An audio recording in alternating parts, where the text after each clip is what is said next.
This was a period of change and response to change.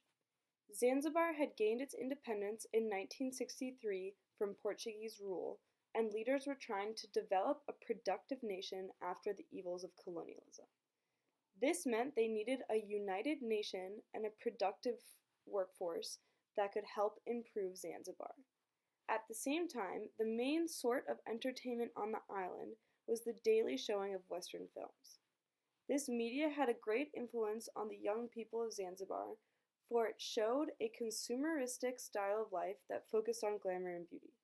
The revolutionary leaders saw this influence as an imperialistic culture, which provoked intense public scrutiny focusing on the actions of young people.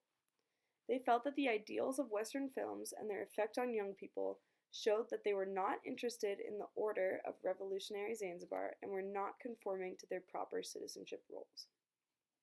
In this burgeoning nation, leaders wanted to make sure their people were not confusing luxuries with needs. They wanted their people to be nationalists, socialists, Muslim, African, and hardworking, not consumers. These leaders did not have control of the resources, or these leaders had control of the resources of Zanzibar and wanted to combat the outside influence they tried to censor and control young people.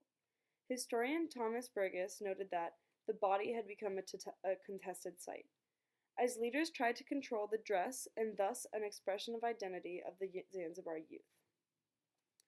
The government felt the solution to creating a prosperous nation was labor camps and citizen sacrifice. The reality at the time was that Zanzibar was very poor after the abuse of colonization. Since there was no work for young youth, they spent their time wandering the streets and watching movies. These leisure activities went against the communist mindset, and they attempted to stop showing the films, but there was too much public pushback. Their response was then the creation of the Green Guard. These were citizen volunteers who were set in place to govern youth and reprimand anyone who wore clothes that were seen as too American, like bell-bottoms, miniskirts, and other Western styles. Revolutionary leader Seif Baraki said, "Lion is a wild animal and dangerous. But if we make laws to protect lion, why can't we then make laws about clothes? Like a lion, which can be dangerous. We cannot just accept foreign clothes without regulation. There are laws for everything." Youth combated this by taking clothes to the tailors to subtly change them, but they were also beaten in the streets if caught.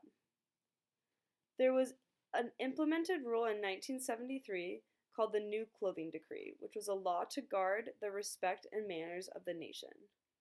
First-time offenders were to be arrested and to appear in court for sentencing. They would either have their heads shaved or receive 4 strokes. By the third offense, the individual risked spending as long as a year in Special Training Institute for Discipline. This was a war against expression, and it was the struggle of leaders wanting to preserve Zanzibar's culture and identity after the revolution, and youth wanting to forge their own styles influenced by the West.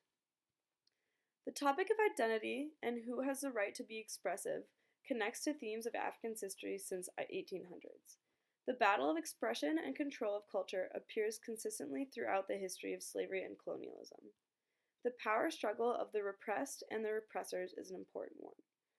The repressors try and control expression through laws, financial control, and brutality. These are seen throughout this timeline and throughout African history.